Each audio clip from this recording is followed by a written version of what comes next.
Olá, comunidade PhD Bro. Estamos aqui com o professor Manuel Cardoso, que vai ser o nosso convidado na terça-feira, dia 11 de fevereiro. Ele é uma figura fantástica aqui dentro da universidade, tem muita história e também é um empreendedor. Então ele vai trazer aí pra gente, pra mostrar pra vocês, pra comunidade, um pouco da história dele, que é uma história assim que nos incentiva a buscarmos trazer o espírito empreendedor para dentro da academia, porque ele atua tanto dentro da academia quanto fora dela. Então, professor Manuel, o senhor pode contar aí um pouquinho da sua história para o nosso público aqui? Então, eu sou nascido em Manaus, me formei em engenharia elétrica pela nossa UFAM e fiz toda a carreira acadêmica na minha época. A gente fazia primeiro uma pós-graduação, lato sensu, depois fazia o mestrado, depois o doutorado. E eu fiz todas essas três etapas na Universidade Federal do Rio de Janeiro. Inicialmente eu fiz lato sensu, né, a pós-graduação lato sensu, porque eu sempre tive em mente, né, uma visão pragmática. Eu sempre procurei definir meus objetivos nos próximos 5, 10 anos, aonde eu queria estar e o que eu gostaria de estar fazendo. E para isso eu montava toda uma estratégia do que eu teria que me direcionar para alcançar aqueles valores que eu pretendia. Então, quando eu fiz a pós-graduação, eu já defini o que era exatamente a área de conhecimento que eu gostaria de me especializar. Em seguida, eu fiz o mestrado. Aí eu percebi que eu precisava amadurecer mais toda essa base de conhecimento adquirida para que o doutorado viesse a ser um direcionamento mais profundo para aquilo que eu imaginava que pudesse ser alcançado, né? Eu sempre tive em mente que o conhecimento ele é recurso, ele só gera riqueza quando você o aplica na solução de problema ou no desvelamento de soluções que possam agregar valor para a sociedade, né? Então eu comecei a empreender. Eu passei na época, muitos anos atrás, eu passei de 40 horas para 20 horas, para exatamente por uma questão ética, eu poder ter mais tempo na busca do empreendimento desses conhecimentos, visitando fábricas, procurando saber que problemas existiam e de que forma os conhecimentos que eu havia adquirido eu poderia trazer ou oportunizar soluções. Ao mesmo tempo, isso foi extremamente positivo no sentido de que me permitiu criar muitas tecnologias de soluções e isso me gerou muitas patentes, né? Eu sempre digo que a fonte do conhecimento, a fonte fértil para a criação é onde existem desafios e problemas, né? Certo. E depois de um certo tempo, já com uma quantidade de conhecimentos significativa acumuladas, eu resolvi transformar tudo isso numa solução sistêmica, né? E criamos um produto chamado Injet, que hoje está em mais de 200 indústrias no Brasil e no exterior, né? Tivemos a oportunidade, inclusive, de implantar na China, na Europa, na América, enfim.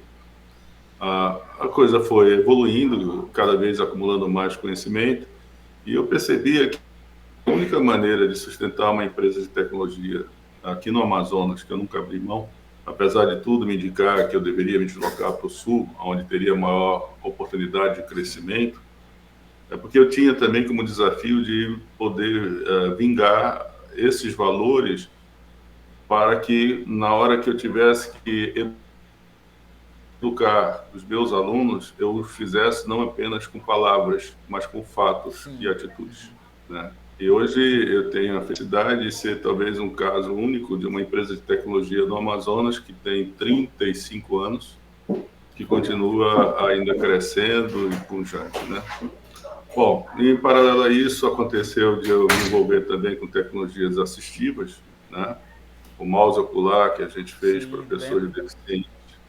Depois fiz outros, fiz um produto para pessoas cegas, depois pessoas surdas. Isso me satisfaz muito quando a gente leva esse tipo de solução do conhecimento para minimizar as dificuldades das pessoas que têm esse tipo de problema.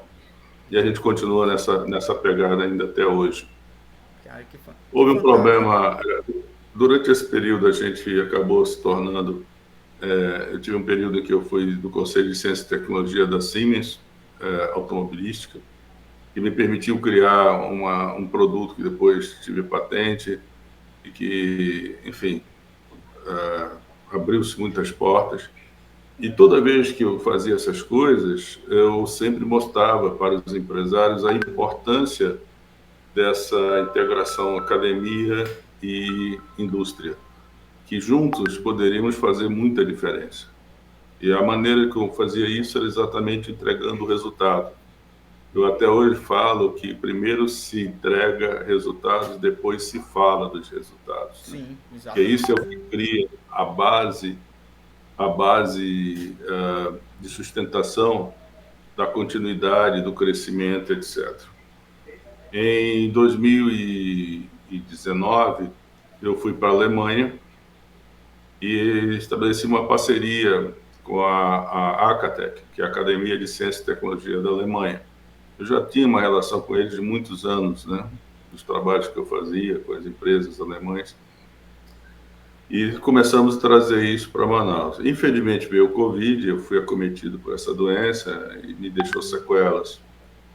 Mas eu retomei e ano passado eu tive a felicidade, inclusive curiosamente no dia do professor, 15 de outubro, a gente fez história, porque nós conseguimos a primeira indústria nas Américas a atingir o nível de competitividade da Acatec, da Alemanha, que é o nível de visibilidade. Uma empresa que faz parte de uma multinacional gigante americana chamada Jabil, aonde eu tive a satisfação de reencontrar ex-alunos amazonenses que estão no corpo diretivo dessa empresa. Isso é motivo de muito orgulho para todos nós, né? Pessoas egressas da nossa universidade. E isso para mim tinha um significado muito grande, porque era duas coisas importantes. Durante muitos anos eu via de que a Zona Franca era uma aberração, que aqui não havia indústria, que era tudo uma maquiagem, etc. Hoje a resposta, em vez de ser palavras, são fatos. Hoje a indústria mais competitiva no Brasil e nas Américas está aqui em Manaus. Que gerida fantástico. por amazonenses formados pela nossa UFAM. Obrigado. Então nós quebramos dois paradigmas que eram muito contrários à nossa Zona Franca. Professor, a história é muito fantástica. Eu acho que a gente pode deixar uma boa parte dela para terça-feira. Hoje nós vamos aqui encerrando essa chamada e convidando ao público para ouvir aqui o professor Manuel, que vocês já ouviram, né? Só uma parte do que ele tem aqui é fantástico, é motivador para a nossa geração, para a geração futura. E nós vamos ter ele aí como nosso convidado na terça-feira. Ele vai contar a história, um pouco, né? O máximo que ele puder aí dessa história de empreendedorismo fantástico e dessa atuação de informação dos profissionais, como ele já disse, né? Tem vários ex-alunos aí que são pessoas altamente bem-sucedidas na sociedade, na indústria. E ele tem contribuído aí ao longo dessas 5 décadas, né, professor? Quatro décadas. Com a formação aqui dos engenheiros aqui na região. Então nós contamos aí com a sua presença na terça-feira. O episódio vai ser gravado como todos e vocês podem deixar as perguntas. Se alguém tiver pergunta de antemão, já pode deixar aí que na terça-feira eu passo para o professor Manuel e ele vai tentar responder para vocês. Senhores, fiquem com Deus e até a próxima.